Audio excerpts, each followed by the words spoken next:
മധുരം കുറവുള്ള ജിലേബി നിങ്ങൾ കഴിച്ചിട്ടുണ്ടോ? എന്നാൽ അങ്ങനെ ഒരു സംഭവമുണ്ട്. 1884 സ്ഥാപിതമായൊരു കടയാണിത്. ഈ കടേൻ്റെ പേരെന്ന് പറഞ്ഞാൽ ചാന്ദിനി ചൗക്കിലെ ഓൾഡ് ഫേമസ് ജിലേബി വാല എന്നാണ്. 140 വർഷത്തെ പഴക്കമുണ്ട് ഈ ഷോപ്പിന്. അവർ തലമുറകളായിട്ട് കൈമാറി വരുന്ന ഒരു പ്രത്യേക കൂട്ടാണ് ഇവരുടെ സീക്രട്ട് എന്നൊക്കെയാണ് പറയുന്നത്. ജിലേബി സാധാരണ ജിലേബിനേക്കാളും കുറച്ചൊരു വലുതാണ്, നല്ല കട്ടിയുള്ളതാണ്. ഇതിൻ്റെ ഉള്ളിൽ നല്ലൊരു സിറപ്പായിട്ടുണ്ടാവും. പക്ഷേ മധുരം നമ്മളെ നാട്ടിലത്തെ മാതിരില്ല, കുറച്ച് കുറവാണ്. ശുദ്ധമായ നെയ്യിലാണ് ഉണ്ടാക്കുന്നതെന്നാണ് പറയുന്നത്. പിന്നെ നല്ല കളർഫുള്ളാണ്. ഇതിൻ്റെ കൂടെ നമുക്ക് കിട്ടുന്ന സംഗതി എന്ന് പറഞ്ഞാൽ റബ്രിയാണ്. അതായത് ചൂടുള്ള ജിലേബി ആയിരിക്കും, അതിൻ്റെ കൂടെ നമുക്ക് കൂട്ടി കഴിക്കാൻ കിട്ടുന്നത് തണുത്തിട്ടുള്ള റബ്രി എന്ന് പറഞ്ഞിട്ട് സാധനമാണ്.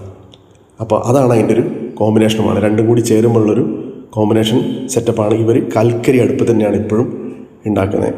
അപ്പോൾ ഡൽഹിയിൽ വരുന്ന ഭക്ഷണപ്രേമികളുണ്ടെങ്കിൽ ഇവിടെ ഒന്ന് സന്ദർശിച്ച് ഒരു ജിലേബിയൊക്കെ തിന്നുന്നത് ഗുണം ചെയ്യും. Thank you.